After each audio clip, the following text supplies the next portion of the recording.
Hi అండి. ఇప్పుడు second క్లాస్కి వచ్చాం మనము. ఇప్పుడు పాండు మహారాజు ధృతరాష్ట్ర మహారాజుల గురించి చెప్పుకుంటున్నాం కదా.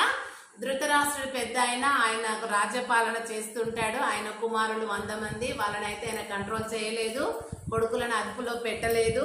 వాళ్ళ పేర్లన్నీ దుర్ అనే చెడుతోనే స్టార్ట్ అవుతాయి. అదేవిధంగా పాండు మహారాజు భార్య కుంతిదేవి, ఆమె 5 మంది దేవుళ్ళకి 5 మంది కొడుకులను కనింది. అది చరిత్ర కాదు, కథ కాబట్టి కల్పితము ఉంటుంది, కౌల కల్పితము, ఊహ ఉంటుంది. అయితే ఆ 5 మంది పాండవులు మంచి తెలివి కలిగినటువంటి వాళ్ళు. అది చూసి అసూయపడి కౌరవులు అయినటువంటి 100 మంది ధృతరాష్ట్రుని కుమారులు వాళ్ళ మీద చాలా ఇబ్బంది పెట్టి కష్ట నష్టాలకు గురి చేస్తారని చెప్పుకున్నాం. అలాంటి దాంట్లో వీళ్ళను ఒకసారి అన్ని విధాలుగా ఇబ్బంది పెట్టి, వాళ్ళ రాజగురువు ఎవరు? ద్రోణాచార్యుడు. అయితే ఆయన ద్రోణాచార్యుడు కూడా కౌరవులను కంట్రోల్ చేయలేకపోయాడు. ఎందుకంటే గురువుల మాట ఈనాడు ఇంటలేరు, ఎట్లాగో ఆనాడు కూడా కొంతవరకు ఉండింది. అదే ఇప్పుడు మనము దాన్ని అప్పుడు కొంచెం ఉంటే ఇప్పుడు ఎక్కువగా నడుస్తుంది.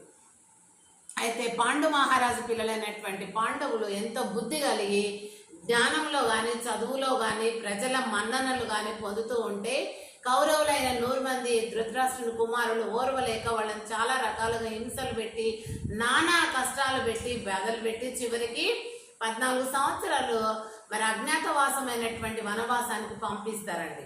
అప్పుడు వనవాసానికి వెళ్ళినప్పుడు అక్కడ వాళ్ళు మారువేషంలో ఉండాలి. అజ్ఞాతవాసం అంటే ప్రజలకు కనబడకూడదు. అంత అసూయ వీళ్ళకి, కౌరవులకి, పాండవులంటే. వాళ్ళు మారువేషాలు మార్చుకొని వాళ్ళు అస్త్ర సన్యాసం చేయాల. అస్త్ర సన్యాసం అంటే వాళ్ళు ఆయుధాలు వాడకూడదు, ఎవరికి కూడా వీళ్ళు పాండవులు అనే విధంగా కనబడకూడదు అని చెప్పేసి పబ్లిక్లో మళ్ళీ వీళ్ళు ఇట్లా చేశారనేది ఉంటుంది, వీళ్ళను పాపం అంటారని ఆ రకంగా చేస్తే వాళ్ళు మారువేషాలు వేసుకొని అడవిలోకి పోయి అవన్నీ కూడా వాళ్ళ ఆయుధాలు జంబి చెట్టు మీద పెట్టేసి వాళ్ళు మరి భగవంతునికి చెప్పుకొని వెళ్ళిపోతారు. వెళ్ళిపోయి మరి అక్కడ బృహన్నల అనే పేరు అర్జునుడు, సైరంధ్రి అనే పేరు పెట్టుకొని అక్కడ భీముడు వీళ్ళందరూ కూడా 5 మంది ఉత్తర రాజు దగ్గర వాళ్ళు కొలువు ఉంటారండి. ఆ సమయంలో కీచకుడు అనేటటువంటి ఈ ఉత్తర మహారాజు బావమరిది భార్య వాళ్ళ అన్న కీచకుడు, ఆయన ఆడవాళ్ళని చెబుతూ ఉంటే అంతఃపురంలో ఒకసారి ఏం చేస్తాడు, భీముడు ఆయనను చంపుతాడు. అది కూడా ఇది చూసినాక వీళ్ళు మామూలు మనుషులు గారు అని ఉత్తర మహారాజు గుర్తుపడతాడు. ఉత్తరునికి ఎన్నో ప్రయోజనాలు చేసి పెడతారు. ఉత్తరుడు ఓడిపోయే దగ్గర వీళ్ళు గెలిపి చూపిస్తారు. తిరిగి వాళ్ళు అరణ్య